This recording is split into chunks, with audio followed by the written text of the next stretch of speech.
right, so Sean, can you tell me what years you served and what branch you served in?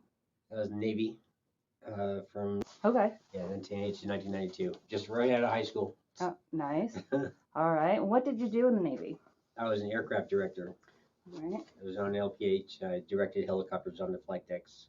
So Was that fun? yes, that was a great job. I was really good at it because I was short.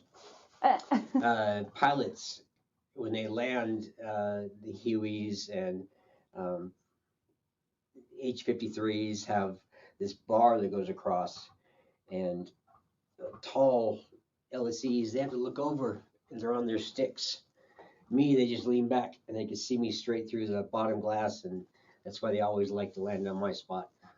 Nice. That was really cool. It was a great job. Now, do you have Great experience. a fond memory of being in the military?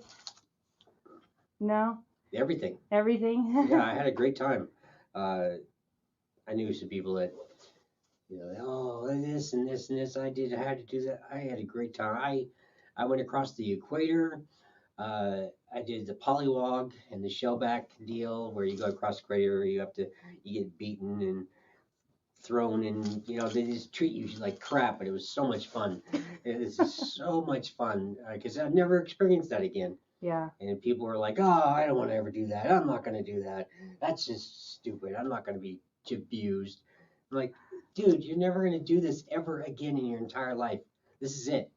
So man, I had a great time with that. But yeah, everything, all of it was good. Awesome. I advanced really quick. I went to different sections of the ship. I did everything. It was great. All right, so let's dig back prior to you going through the Adopt-A-Vet program. What was your day-to-day struggle prior to Adopt-A-Vet? Having nothing, like just one tooth and like no teeth, just everything. Social wise, forget it. Chewing wise, same thing. There was really nothing down there. There was all cut off, so they were inside the gum line. And when I did go there, they were really surprised that I didn't get sick at all, because when they pulled the bottom teeth out, there were like cysts all over. Oh, wow. And they were really surprised I never got sick, and they said I could have died from that. Right. I died from swallowing all those cysts and complications. No, I know you said there was barely any teeth in there to eat, but what were your eating habits like? Soft. Very, very soft. Mashed potatoes, potatoes, soup. Everything soft. Chicken is fine. I reverted back to eating a lot of junk food because it was soft. Right. Cupcakes and all that kind of crap, and just gaining a lot of weight out of it. It is bad. Yeah. Now, how did you hear about Adopt-A-Vet? I know I'm going to jog your memory here. Yeah, I think I've heard it twice. One was I was at an old job, and an employee of mine who was also a vet gave me a card. I think it was the Adopt-A-Vet program, and I called them, and they said, "Oh, you make too much money. We can't take you." Blah blah blah blah. I was like, "Okay, that's not good." And I kept researching it, and had not lost, but had moved on to another job, and reapplied, and wasn't making. It was just at the cutoff point, so it wasn't making anything basically. Yeah. So I was able to go in, and being a war veteran, which really helped. I got in pretty quick.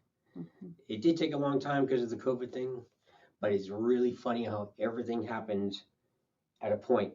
Like the second job, a week after I was there, the coronavirus hit.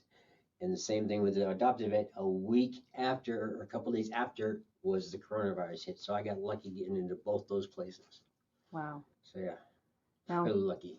What were the dentists able to do for you in your mouth? First, they extracted How many everything. teeth? All of them, almost all of them, Yeah. except these 4 and these 2 and these 4. They said these 4 were good. Good. I thought I was going to be able to get implants, but they said no, no implants. First of all, it's pretty costly. Yeah. And second, I still had teeth that were good, and so they decided just to do partials. Yeah. Now, having your partials and your upper, what is the first food you went to? Is there anything you've tried Yeah. to eat that you haven't been able to eat in the past few years? Not really. It's kind of funny. And everybody asks me that too. Like, Yeah. what did you eat first? Did you eat steak or anything? You can't chew it. Until you get it down, I know. You can't chew You it. can cut them It's down like to chewing on minute. rubber. Mm-hmm. I got the taste and everything, but yeah, and so I did shrimp, fried Okay. shrimp. I tried that when the food truck came. I got some fried shrimp and I was chewing them, and that was weird. It's a weird experience because it's fried food and it's crunchy. Right. It's the first thing I thought it was just I'll try some fried shrimp because I can eat chicken wings and stuff. That's fine, and that's all ribs. It's loose meat, soft meat. Yeah. But I can't. People think I can eat apples and all that. No, you can't. You cannot bite on apples. You cannot bite. I can. They said I can. I can. What was it? The phrase. I can bite, but I can't pierce. Yeah. So I can bite on it to pull out, but you can't pierce the food, or you can break. Yeah, you can break it. Yeah. Yep. So I want to ask, how was your experience going up to the dental clinic? When I first got there, it's like everybody else. Oh my God, dentists, they're going to be all in my mouth with metal tools and rods and machines. They're going to come out and rip my gums out. You know, everybody thinks that. And the lady that was there, first time I was there, kind of like explained it what was going to happen and how it was going to happen, and I was like, okay, that's cool. Because I was a little nervous, longer. How was Dr. Myatt for that procedure or the multiples? I know that I probably had took a three few. dentists. I had three Yeah. dentists. The first one that extracted, he's the one with the sons, Patrick. Yep, Dr. Myatt. Myatt, man, I was absolutely, seriously blown away by both him and the assistant. She was always with him. Eileen. Yeah, sorry, I'm trying to That's remember okay. names. And those two were, God. They numb ya, and then they're boop, boop, boop, you're done. Yeah, and they were really, really curious how I didn't bleed either. I didn't bleed at all. I don't know why. It's kind of, because it's all dead. I don't know. It was weird. They said he didn't bleed at all. And but when they pulled, I said I wanted to see him. So they pulled it out. You could just see about half an inch white little cyst on each one. And they said the whole gum line was, they cleaned it up. But yeah, when they said they tried a new Novocaine, there was something new that they tried when they numbed the bottom first. And when they pulled, man, I didn't feel anything, nothing, not even real pressure. There was a cracking sound, obviously, from the teeth, but I didn't feel anything. I was absolutely blown away by the professionalism. Those two were just amazing. Just amazing. So who was the second one? Did you see Dr. Barsha or Dr. Devin? Devin, then Roll? Yeah. Okay. He was the one that put the... So did Dr. Devin do any restorations for you? The bottom and this front one, it was a replacement because he tried to save the one that was there, or the real one, but no. I took a bite of a piece of fruit. It was a peach or something. Bam, snapped. Right. Broke in half because it was so much putty or plaster or whatever they had in there. Yes, that wasn't good. That just broke off, so he just pulled the whole thing, put a stent in, and replaced it. There you go. So yeah. All right. Yeah, he was really good too. Everybody was. You guys, all of you were absolutely just amazing professionalism. You guys were amazing. Thank you. Absolutely 100% amazing. Thank you. Yeah. Well, we love our dogs. You know, you guys make it worth it, you know. Okay, Half how do my you friends- feel though? Uh, Do you feel better?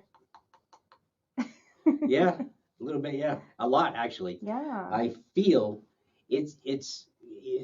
I did talk to a couple people that didn't know. Well, a couple of people that I talked to did know that I had no teeth in the front and the bottom. And when I did talk to them, they were like talking to me differently. Every acted differently towards me. It was weird. They didn't treat me as, like I don't know, somebody without teeth, a druggie or something. I got treated differently. Right. Definitely differently. And Brian, I had two bosses. One is in the staging area, and one is like in part of the whole plant. But Brian was like, he had the exact same thing done, not through adoptive, but the exact partial both. Wow. And he noticed right away. Right away, he was like, "Man, that's awesome. Look really good." And I told him the bottom ones. He said, "Well, just wear the top ones." So I did. Wore the top ones, and then yeah. So that was, and yeah, people look and talk to me differently. Yeah. More, not professionalism, but just talk to Yeah. me differently. Now, if you could send a message to your fellow veterans out there about our program, what would you say? Go. These people are amazing. This is absolutely the most professional people I have ever dealt with in my entire life, especially dentistry. But yes, just do it. If you have the chance and you get accepted, do it. Absolutely do it, please. Please. It's life changing. Yeah, I can see that. All right, Sean. Well, I thank you so much for sitting here with me and letting Yes, me interview no you. problem. All right.